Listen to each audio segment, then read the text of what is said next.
ગુજરાતના બનાસકાંઠા જિલ્લાના વેપારી મથક ડીસા શહેરમાંથી એક ગંભીર સમાચાર સામે આવી રહ્યા છે, જે સીધા જ તમારા આરોગ્ય સાથે જોડાયેલા છે। D4 ડીસા, D4 ડુપ્લિકેટ આ કહેવત ડીસા શહેર માટે સાચી ઠરી રહી છે, જ્યાં નકલી ખાદ્ય પદાર્થોનું મોટા પાયે ઉત્પાદન અને વેચાણ થઈ રહ્યું છે। બનાસકાંઠા જિલ્લાનું પ્રખ્યાત વેપારી મથક ડીસા, જે આમ તો બટાટા નગરી તરીકે ઓળખાય છે, પરંતુ છેલ્લા કેટલાક સમયથી તેની ઓળખ નકલી ચીજ વસ્તુઓ બનાવવા માટે થઈ રહી છે। ખાસ કરીને નકલી ખાદ્ય સામગ્રી ડીસામાં માત્ર ભેળસેળ જ નહીં, પરંતુ આખી ખાદ્ય વસ્તુ જ નકલી બનાવવામાં આવી રહી છે। કેટલાક વેપારીઓ જાણીતી કંપનીઓના નામ અને નકલી સિમ્બોલનો ઉપયોગ કરીને હલકી ગુણવત્તાવાળી નકલી ચીજ વસ્તુઓ ધડાધડ બનાવી રહ્યા છે અને લોકોના આરોગ્ય સાથે ખુલ્લેઆમ ખિલવાડ કરી રહ્યા છે। સૌથી ચિંતાજનક બાબત એ છે કે લોકો જેને બ્રાન્ડેડ માનીને ખરીદી રહ્યા છે, તે જ વસ્તુ ઘણીવાર નકલી હોય છે।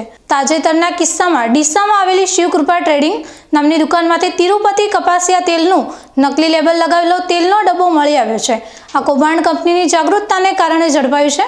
તિરુપતિ કપાસિયા તેલનું ઉત્પાદન કરતી NK પ્રોટીન્સ પ્રાઇવેટ લિમિટેડ કંપનીના અધિકારી યોગેશભાઈ શાહે વારંવાર મળતી ફરિયાદોના પગલે શિવકૃપા ટ્રેડિંગ કંપનીના દરોડો પાડ્યો હતો। દરોડા દરમિયાન શિવકૃપા ટ્રેડિંગમાંથી તિરુપતિ કપાસિયા તેલનું નકલી લેબલ લગાવેલો ડબ્બો મળી આવતા કંપની દ્વારા ડીસા દક્ષિણ પોલીસ મથકમાં શિવકૃપાના માલિક પંકજકુમાર જગદીશભાઈ ચોખાવાલા સામે ફરિયાદ નોંધાવવામાં આવી છે। પોલીસે પંકજ ચોખાવાલાની ધરપકડ કરીને કાયદેસરની કાર્યવાહી હાથ ધરી છે।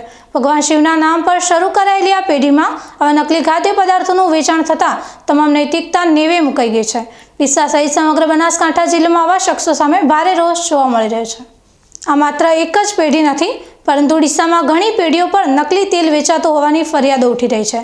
શહેરના GIDC વિસ્તારમાં તો આવી ભેળસેળવાળા તેલની મિલો પણ ધમધમી રહી છે, પરંતુ બનાસકાંઠા જિલ્લાનો ફૂડ વિભાગ માત્ર કરવા ખાતરની કામગીરી કરી રહ્યું છે, જેના કારણે આવા તત્વોને હવે નકલી તેલના ઉત્પાદનમાં કોઈ ભય રહ્યો નથી। અમારા દ્વારા ડીસાના ફૂડ અધિકારી પ્રિયંકા ચૌધરીનો સંપર્ક કરવાનો પ્રયાસ કરવામાં આવ્યો, પરંતુ કાર્યવાહી કરવાનું તો દૂર, તેઓ અમારા નંબર જોઈને ફોન ઉઠાવવાની પણ તસ્દી લેતા નથી। જાણે કે આ મહત્વબર અધિકારીઓએ પણ આ ગોળ ધંધા સામે આંખો મીચી દીધી હોય તેમ ચૂપ છે। આવા અધિકારીઓના લીધે જ ડીસામાં મોટી માત્રામાં ખાદ્ય પદાર્થોમાં ભેળસેળ કરીને ડુપ્લિકેટિંગ કરવામાં આવી રહ્યું છે અને લોકોના આરોગ્યને જોખમમાં મૂકવામાં આવી રહ્યા છે।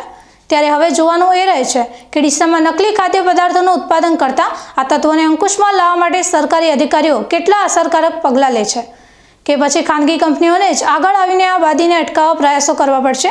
ડીસામાં ફેલાયેલા નકલી ખાદ્ય પદાર્થોના કોમેન્ટ પર અમારી નજર રહેશે।